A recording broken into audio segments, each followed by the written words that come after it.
We call rational numbers something like 2 or 1, right? Or -2. We say the real numbers are any number like 0, 1, 1,000,000, etc. These are the reals. And rational is that, I think they're called Q. Q is a number which can be written with a finite number of terms. Or, yeah. So an irrational number, by contradiction, is like a number that cannot be written as a finite number of terms, like pi equals 3.141592653, etc., etc., etc. And what we know of as pi is if you draw a circle with radius 1, and then the ratio of the shaded portion over the unit square, that is an irrational number. So, and another irrational number is Euler's constant. It's approximately 2, put an approximate there, 71828.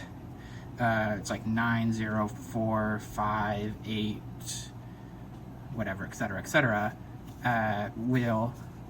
This is an irrational number. How do we express? You can't draw a picture like this. What you can do, though, is you can say we have to introduce another concept, which is called a limit.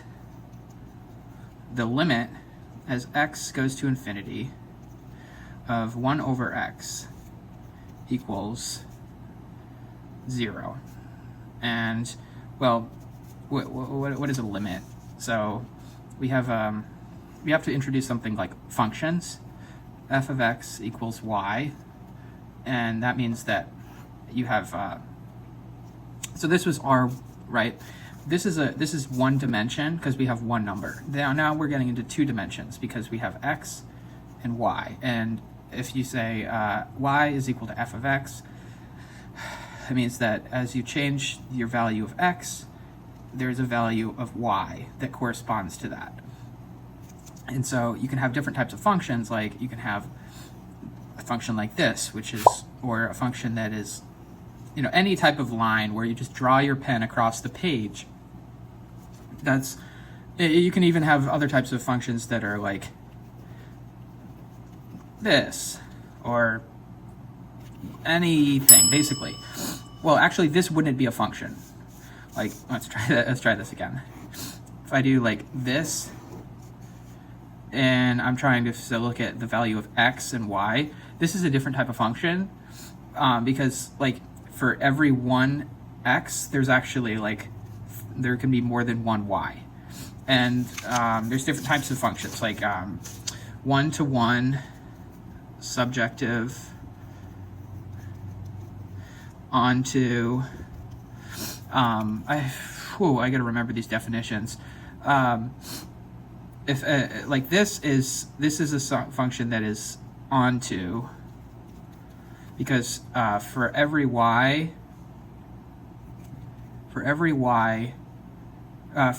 x there exists, how do you say this? You say for all x there exists y.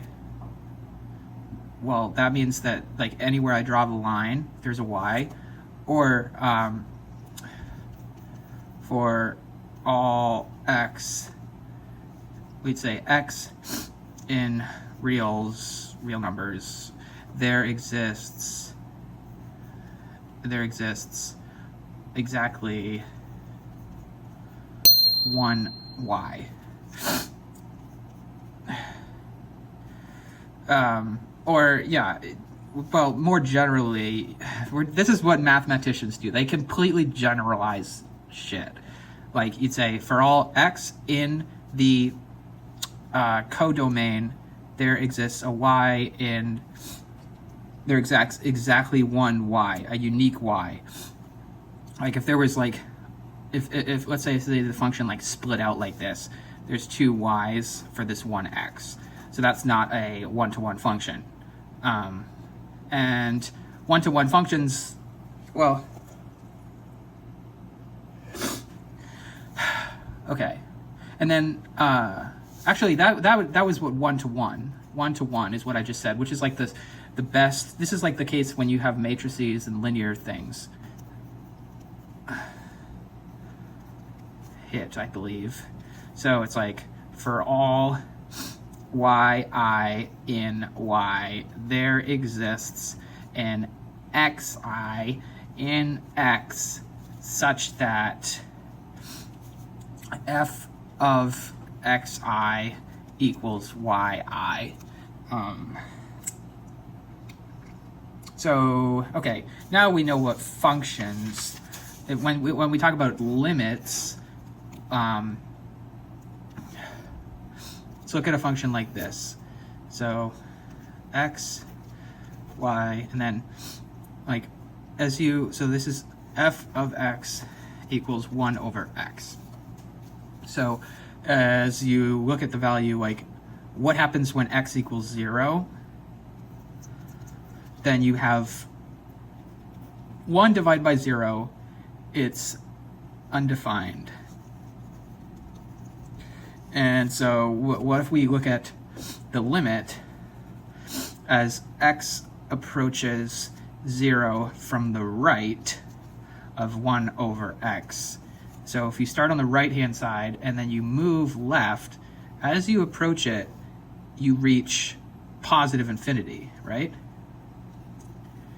And then if you look at the limit as x approaches 0 from the left, then you get negative infinity as if you go from here.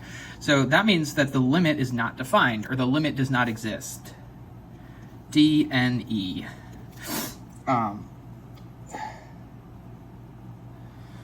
Now, what we said before was a different question, which was a limit of, as x goes to infinity, of 1 over x. If you imagine the point all the way out here on the right, at infinity, it's a 0. And yeah. And so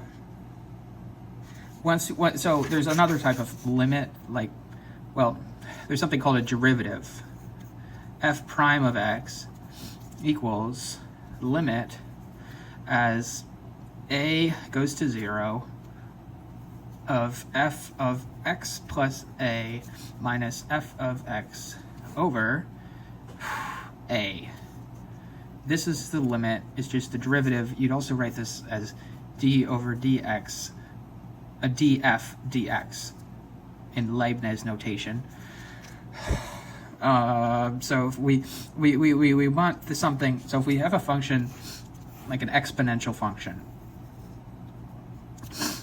f of x equals e to the x, where e is some number in imagine that there's some real number such that f of x is equal to e to the power of x, and f prime, the derivative, is equal to itself. That means this is a slope formula. Change in y over change in x is the slope, right? So this is what you call slope. It's the angle. It's if you draw a line parallel to the function, then you get the slope. And so at every point along this function, x1, x2, the slope of this is equal to the value itself. Like at 1, e to the 1, right here, this is equal to what we call e. Well, that's the slope. So the slope is equal to the value of y. And you can also say e is equal to the limit as n goes to infinity of 1 plus 1 over n raised to the nth power. This is also called the compound interest formula because, like, let's say I have $1 in a bank account and I have an interest rate R and I leave it in the bank account for a year. Well, then at the end of a year, I get back 1 plus R dollars. And if you say, okay, what if we compounded it monthly, 12 times a month for 12 months? So you'd have 1 plus I over 12 raised to the power 12, like this. Yeah, because for each month, you would get back, you basically get back part of the sum. I always get this a little bit confusing, though. You'd have, like, at the first month, you'd have 1. If I is a monthly rate, 1 plus I, and then you'd compound that amount, and then you compound that amount, etc., etc. You do this 12 times. But you don't add every month. You only add 1/12 of the interest. You don't get the full year's worth of interest. Anyways, as you continuously compound, as you increase the number of compounding periods, there's something called, like, continuously compounded, which is instead of, so you could say, like, e to the exponent of t equals 1 plus r. It's like an equivalent interest rate if you were continuously compounding it.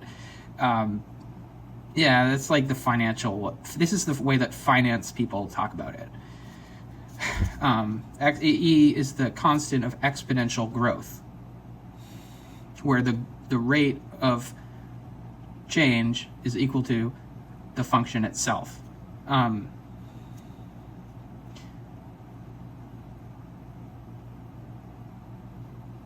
And the opposite.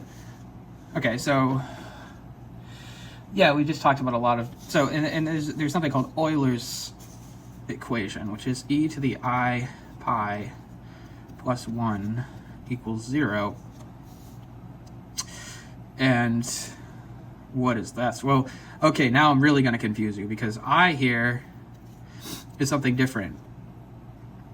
It's not the interest rate. It's the square root of -1. And remember how I said that you had the real numbers, the rational numbers? You have also something called the complex numbers, where it's a plus bi, where I equals the square root of -1. And why do we have to invent these numbers?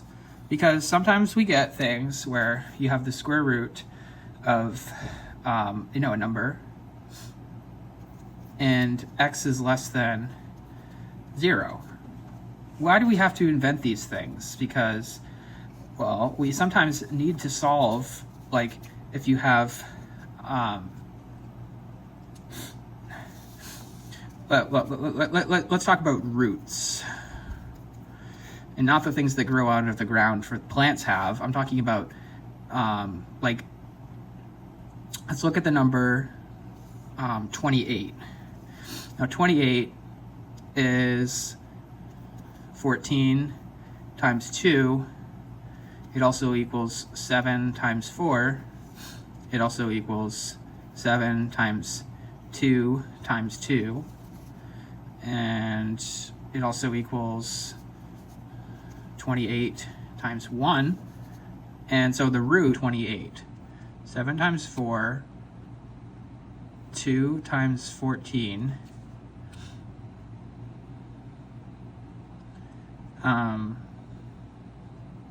so 2 plus 14 plus 7 plus 4. It's 16 plus 7 is 23. Oh, plus 1. Yeah, so this is equal to 28. So that means that 28 is a perfect number because the sum of its roots is equal to itself. It's just a coincidence.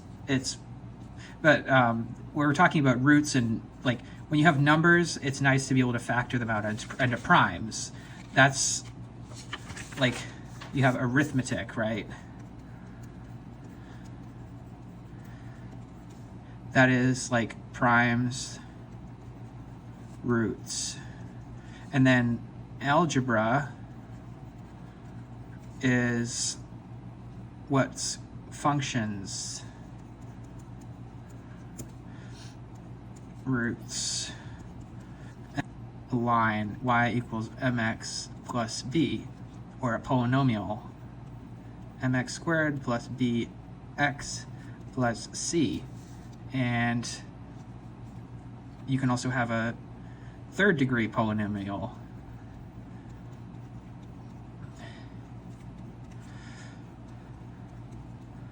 like that, etc. Or you can have an n degree polynomial, nx to the n plus, or this is to say a n x to the n plus a n minus 1 x to the n minus 1 plus etc. plus whatever, p.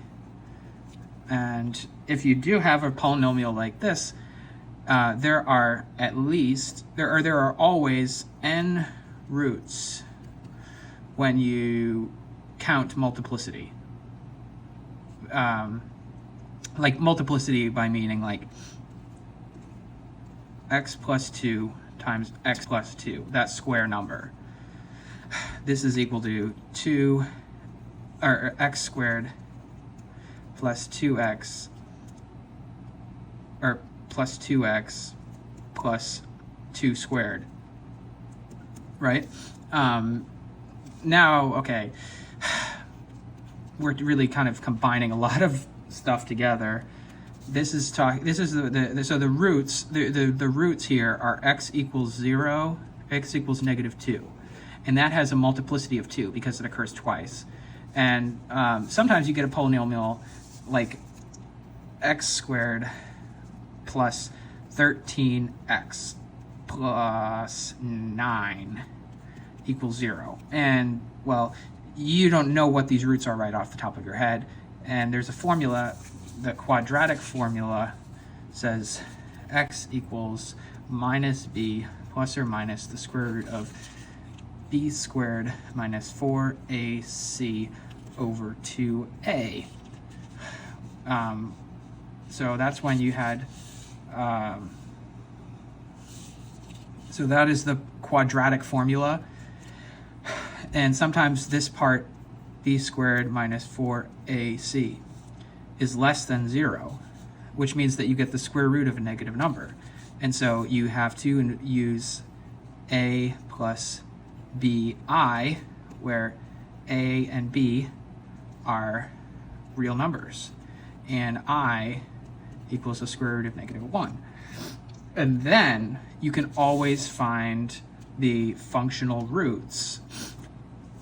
It's called the binomial theorem.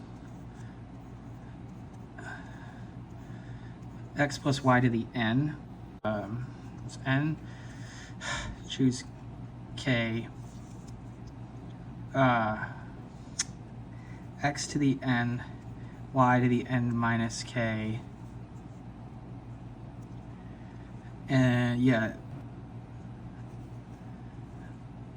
if you want to get the value of x, of two numbers added together raised to the nth power, you take a constant term we're going to call n choose k of x to the n, y to the n minus k.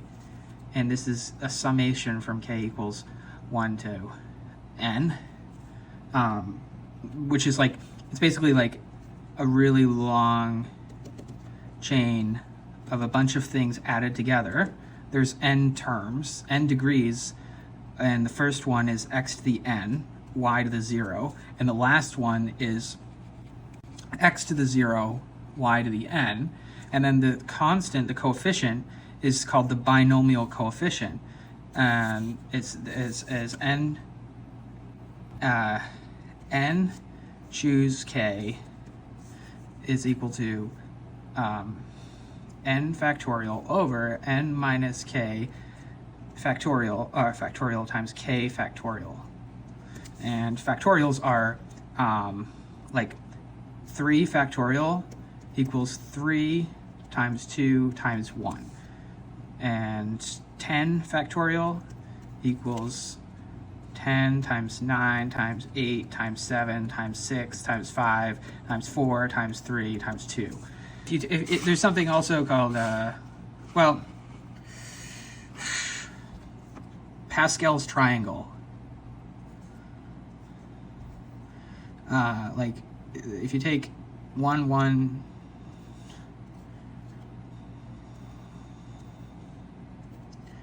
take a triangle like this, where you just keep building this.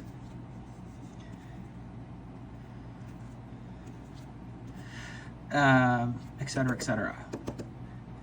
These are, so like what I did is I took a number, started 1, and then I added 2 ones, and then this entry is the sum of these 2 entries added together.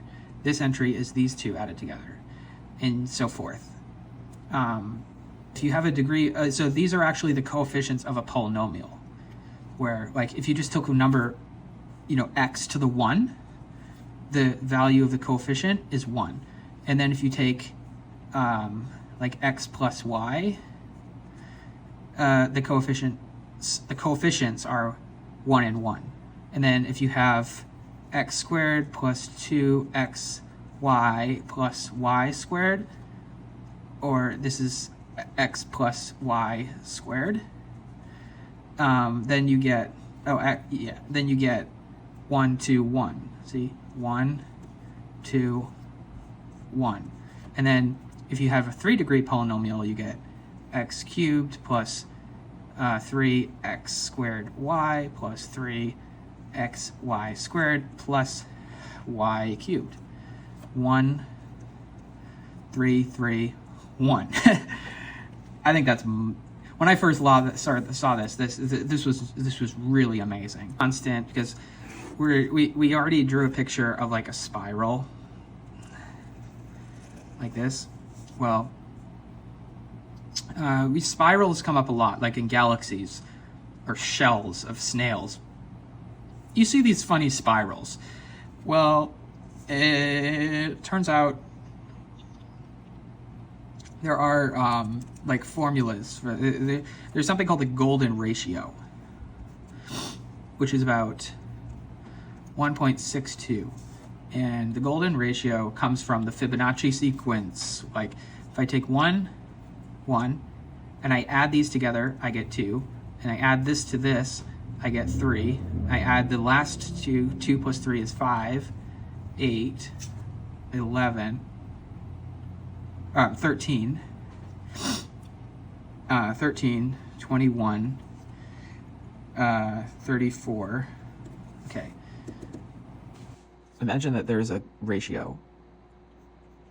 We'll call Fn will be a number A. Fn plus 1, we'll just call it B. And so the golden ratio is the ratio, well, it's A over B. And that's also A plus B over A. So this implies that A squared is equal to AB plus B squared. So this gives us A squared minus AB minus B squared has to equal 0. And, well, how do you solve for this? Let's remember the quadratic formula. If you have a polynomial, then you're solving for the variable which is x. So let's imagine that instead of x, we're using a.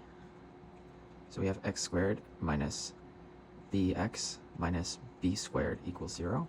And so we have x equals minus 1 plus minus the square root of this squared minus 4 times 1 times minus 1.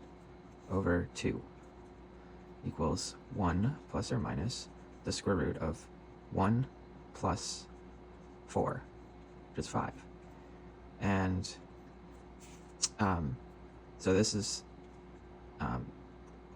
1 plus the square root of 5 over 2, because, well, how do I know that it has to be plus? Well, the positive root, because I'm just, I'm thinking of these things as in terms of a distance, and so distances can only be positive. So this comes out to about 1.6. What's really interesting about this is that if you take this number squared, it's equal to 1 plus itself. Phi squared is equal to 1 plus phi. Well, 1 plus root 5 squared over 4 equals, well, it's 1 plus 2 root 5 plus 5 over 4, and that's equal to 1 over, 1 over 1, so it's equal to 1 plus root 5 over 2 plus 2 over 2. Is this right?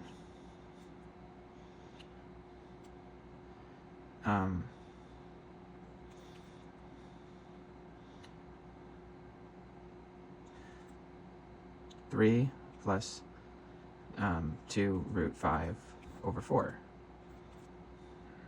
Well, because this is 6 plus 2 root 5 over 4, which is equal to this 3 plus root 5 over 2, right? So that's like a very unique property. You take phi, you square it, you get 1 plus phi. Also, you see little phi is commonly the reciprocal of 1 over that.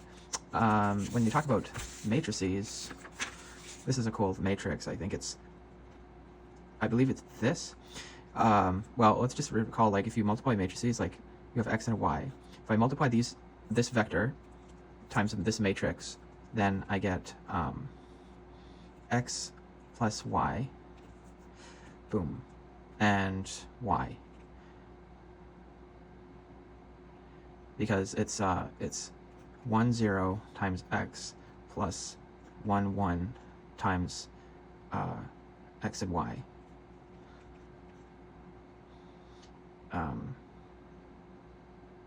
Wait, did I do that right? No, I did not. It's 1 1 times xy and 0 1 times xy. So this becomes x plus y, and this is just y. So what you're doing is, well, remember the Fibonacci is like, it's the first, and then it's the second, and then it's the sum, right? X plus y. So it starts with x, y, and then x plus y. So we went from x, y, and then we get mapped over to x plus y and y. No, that's not quite right. What we want is, we want something that goes x, y, and then gets mapped to y, x plus y, right? Or in A and B, it's A, B gets mapped to B, A plus B, for example. Then, so we want a matrix like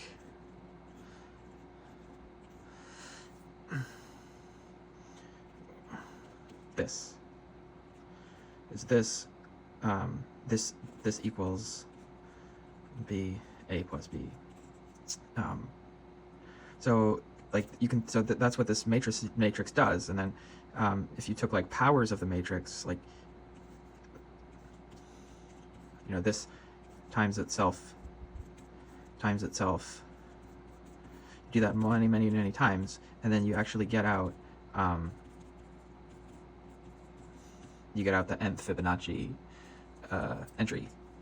And this is how a lot of computers do calculations.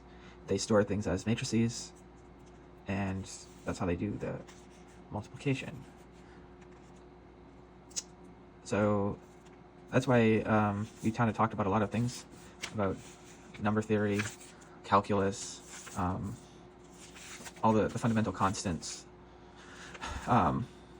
Also, another way to think about mappings is it's like if this is your domain, this is your codomain, like a function is such that 1x goes to 1y, like this.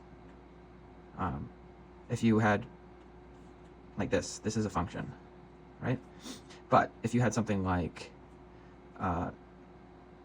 this, 1x goes to 2y, 1 input goes to 2 output, this would not be a function.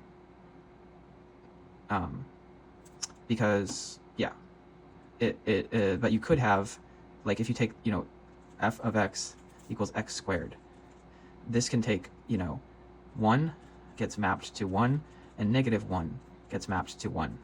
That's a function.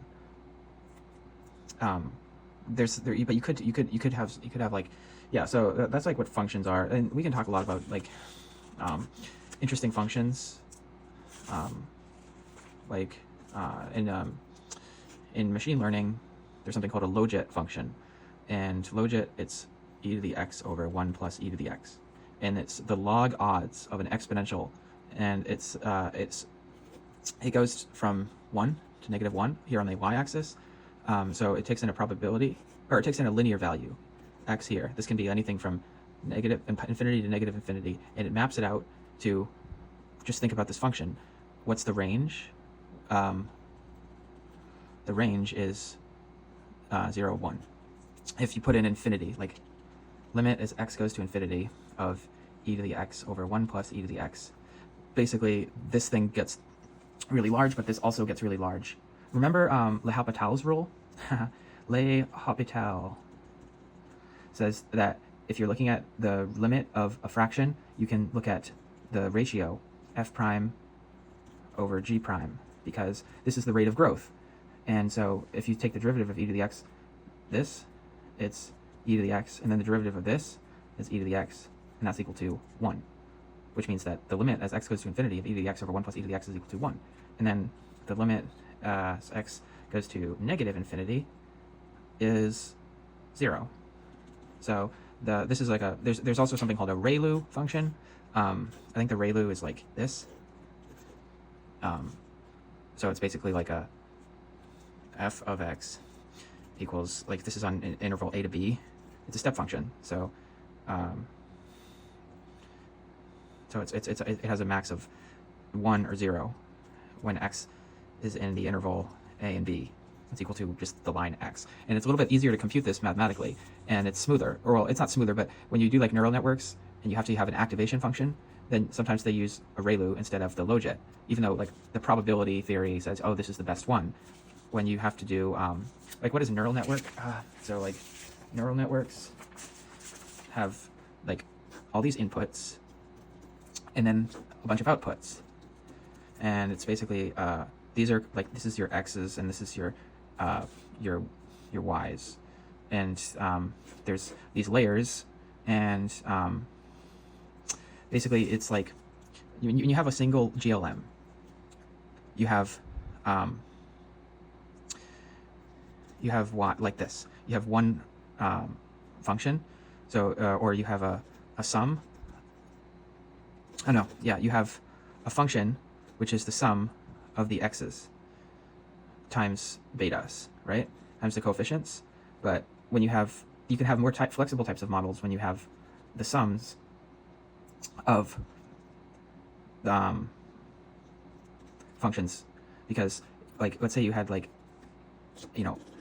a million layers, where each time you and so the way that a neural network works is it starts with the input data, and then it has a first layer, and it multiplies that times some value, which is called a weight, and then it might go from here to here, and then here to here, and this, if you start at this value, you'll go to here, and then you might go up to here, and then you might go to here, and there's all these permutations of ways that the data can be mapped onto the different weights and then receive an output. And it first randomizes these weights, and then it uses what's called backpropagation to start at the end and figure out the way that the gradient of the loss function is minimized by changing the weights. So they're almost like a bunch of matrices. They are a bunch of matrices that get multiplied together. And gradient descent is like you take the argmin of the loss of x.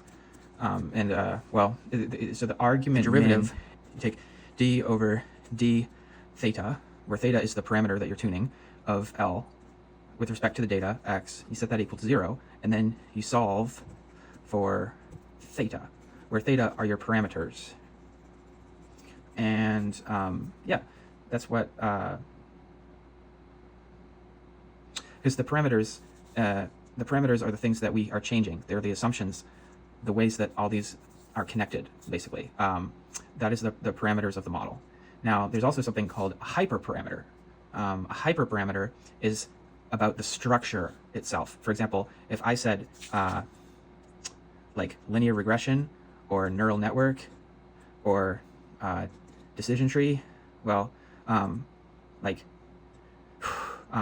a decision tree will have like parameters for the number of branches, and then the actual parameter, the hyperparameters would be like the height, how big you want it to be, or the neural network hyperparameter is the number of layers that you want it to have, and the parameter itself is the value of the weight that's in there. And so you have to be able to adjust both of them, both the hyperparameters and the parameters. What you don't change though is the data, because the data is what's seen to be observed. So x is what's observed, y is also the thing that you observe, the outcome, and then the things that you adjust, in this case, are the parameters.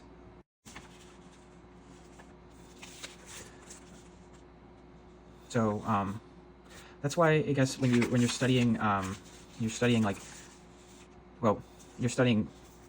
number theory, you have to learn about. It's important to learn about the different types of numbers that you have, the different sets, and the rationals and the reals, because that like sometimes you'll get a result that can only be that can only come from a function that creates, you know, rational numbers, or if you get a result that's an integer, and well, you don't want to allow for that result to have a fraction, then you need to be considering like what types of numbers are reasonable in that case. Like before they invented calculators, we had to just leave everything in a, you know, instead of writing things out, we'd have to leave things as like log of 37.8 over 16, and we would leave this. Whereas if I just put this into my calculator, I'll just store it as x, and then I just when I have my calculator, I just hit recall x, put that into a form. So I'm basically using algebra in the calculator. But before that, that's why we had to do like all these types of things. Like something's really trivial. Like what is that? How many times does 16 go into 378? Well, it goes into 37 twice, and that's 32. And then there's a remainder of 5, and then you bring down the 8, and then, well, it's going to be like if you multiplied by 20, you get 320, and then you have a remainder of 58. So how many times does 16 go into 58? Well, 3 times is 48. So that's 48, and then the remainder is 10. And then it goes into 10, well, it's going to be it's a fraction. How many times does it go to 100? It's going to be 16, 32 times 3 equals 96, equals 16 times 4.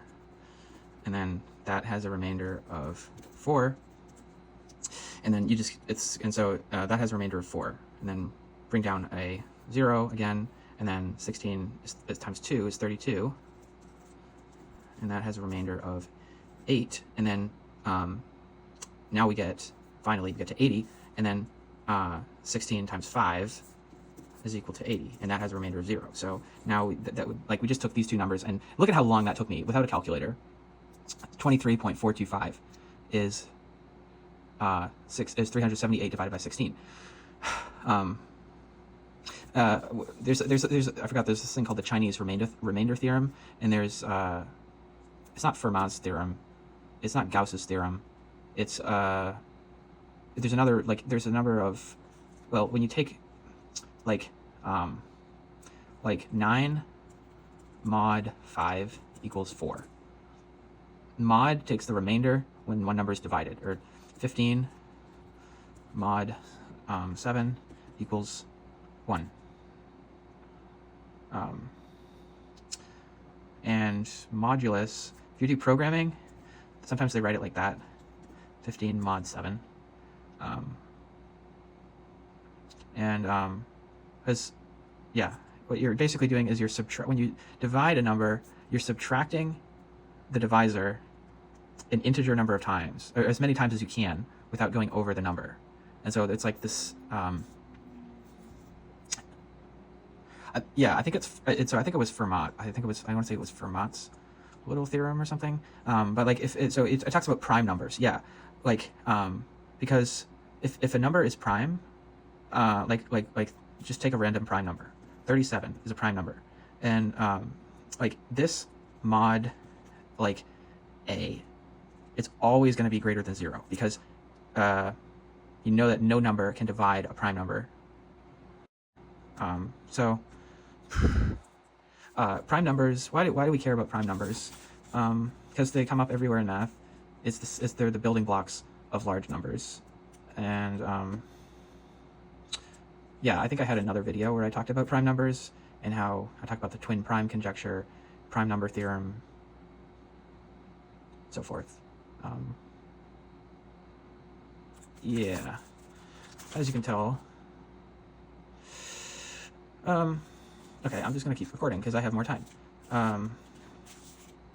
Here's something cool. Like you mentioned, like the concept of infinity. Well, what if I told you that there were actually different types of infinities?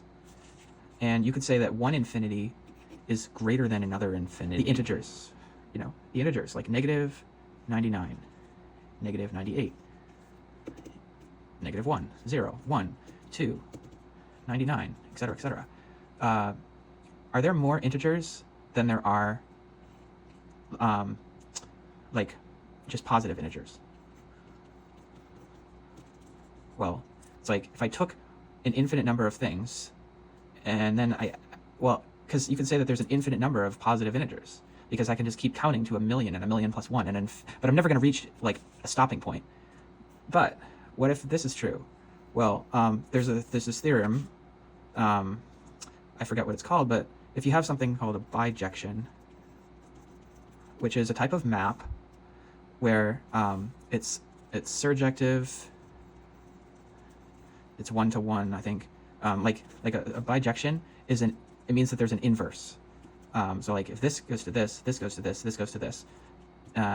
So this, like, we're gonna call this like n integer 1 or z1, or yeah, no, it's called, this is just z because these are the integers, and this is z, call this z greater than 0.